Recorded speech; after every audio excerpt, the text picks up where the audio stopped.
In the name of Allah, the most beneficent, the most merciful. Assalamu alaikum. My name is Emilia. I'm from South Africa. I moved to the United States in 2007.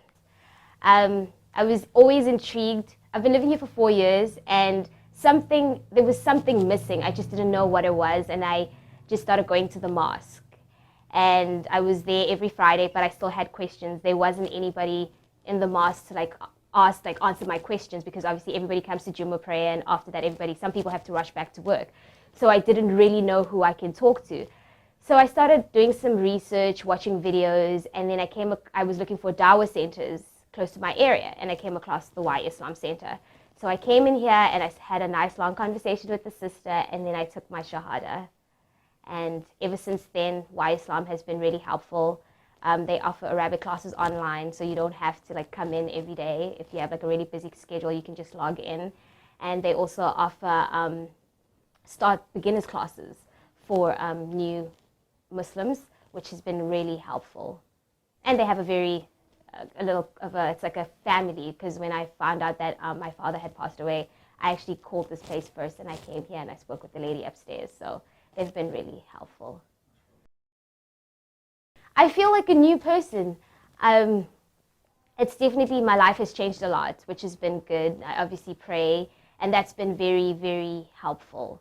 Especially after my father passed away, I remember the first thing I did was I prayed, and that helped. It was like a soothing, a comforting thing. That was the hard part, because obviously, my mom's Christian, and she also has her other traditional beliefs. So she didn't really understand why I took it and why I became Muslim, but she's now eventually starting to understand. And I had told my dad, mashallah, before he passed away, and he was just happy with it. He was always just about, you have to pray. But my mom was hard to let her know, that, because people, obviously the first thing they're going to go is oh, it's a strict religion, why would you do that? But every religion is strict. That's how I see it.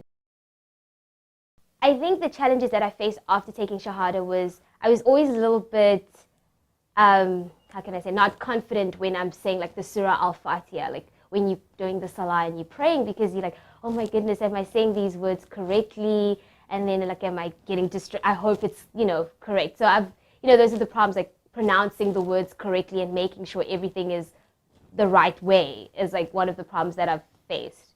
But other than that, I think I've had a good support system. The website was kind of just a guide to say, hey, come to Y Islam Center. And when I got here, that's when all the questions that I had to ask, we spoke about it. But the books are definitely a good guide as well, because there's a book, a history book that they give you, stuff that was discovered in the Quran way before scientists even discovered, which I thought was really cool. So that stuff is also very helpful. The video is very good, because the video starts off with a story about the Prophet Muhammad. So that helps you understand how he got the Quran. And then the video shows you a step-by-step way of how you should do the Salah, how to do wudu, which is helpful, because I think visual helps you instead of just reading it. It helps you to keep up to date with how you should do Salah and how you should do wudu if ever you get lost. And then they also give you flashcards. So when you're praying, you can put the flashcards on the floor, and if you don't understand it, you can read until you finally get to memorize the Surah Al-Fatiha. But until then, you have pictures right next to the flashcards to show you what you should do. So the visual helps a lot. I would, if you're looking for information and not sure yet, I would say still look. But also it's for me personally, how I felt is if you're sure about something and that's the path you want to follow, I think you should take your Shahada and then follow the steps of being with people that are going to help you and guide you through it and stuff. Because if you are not, if you constantly just looking, you will never fully understand. That's how I feel about it. That's I've always, because I come from a country, South Africa, where we've had Muslims, and you catch a train or a taxi with someone that's wearing a hijab, and it's not a problem. But here in the United States, people stare. Even when I come back from Jummah, people look at me and you're I'm not oppressed. I'm not oppressed. I'm wearing this because I want to wear it.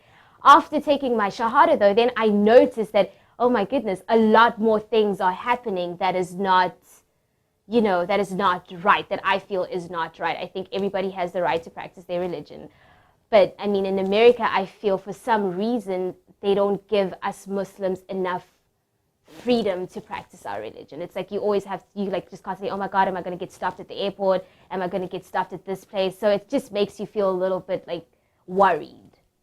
And after I took my Shahada, I read this article actually where they were, I guess, what happened in Newark with the Muslims in Newark. And I was like, that is not fair. Like these, you have students that just want to be together and discuss, Islam. And then all of a sudden you can't really do that because you don't know if you're being watched or, so it's very interesting, the dynamics.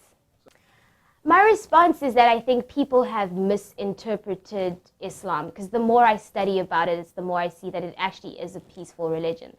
But people have misinterpreted what it really is about. People just are assuming without really knowing about the actual religion. So